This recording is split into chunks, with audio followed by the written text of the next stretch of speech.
Good day all of you. Welcome to our session. Welcome to our channel Intelligible Tutorials. In this today's session now I would like to give the clear introduction of how to draw the component and deployment diagrams.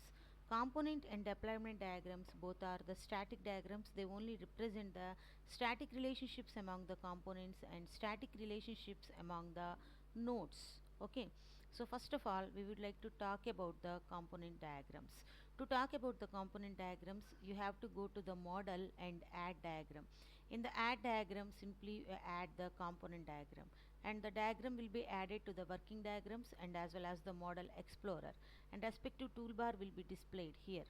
Okay, so simply select the component 1 and simply select the component 2.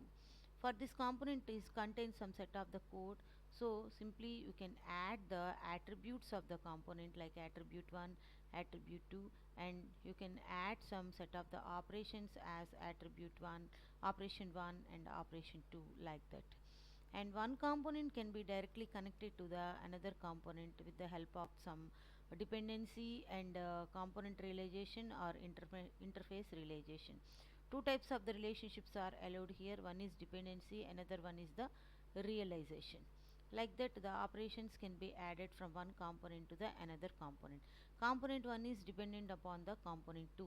Like that, you can represent the relationships among the components. If at all one component is realized by another component, simply you can add the component realization relationship to realize. This is the component realization relationship, because one component is realized by another component.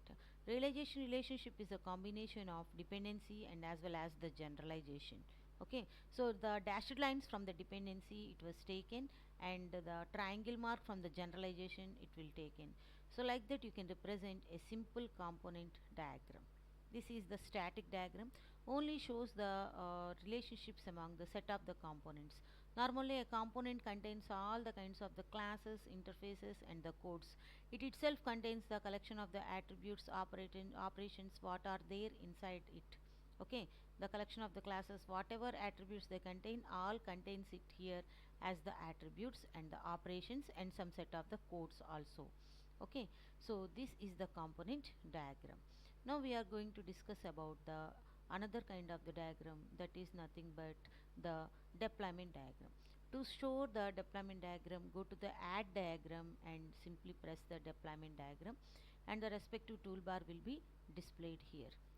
Just double click on that, the toolbar will be displayed on the deployment diagram. Here a deployment diagram toolbar will be shown.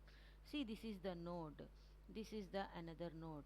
How can we show the deployment diagram? It's also one kind of the static diagram. It shows about the network configuration, so how various kinds of the clients and servers are connected, in which form they are connected, all these things it can briefly describe. Suppose node 1 is named as the server here, and node 4 is named as the client. This one is the client 1 and this one is the client 2, and this one is the client 3.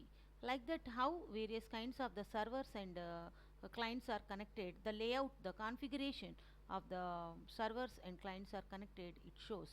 Okay, so communication path from one server to the another client, how it shows like this.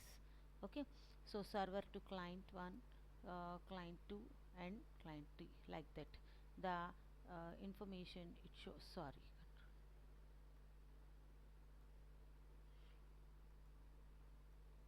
it shows.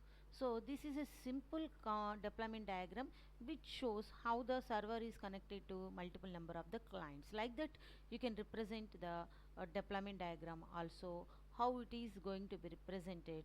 It's a simple static diagram, only the network configuration, the layout only it shows, how the hosts are connected, how the terminals are connected within the network. Okay, so like this you can represent the component and as well as the deployment diagrams. In the coming videos I show various kinds of the case studies, what are the various kinds of the diagrams relevant to the case studies, clearly I will discuss. So please follow my channel, to get more notifications please subscribe my channel Intelligible Tutorials. Thank you one and all.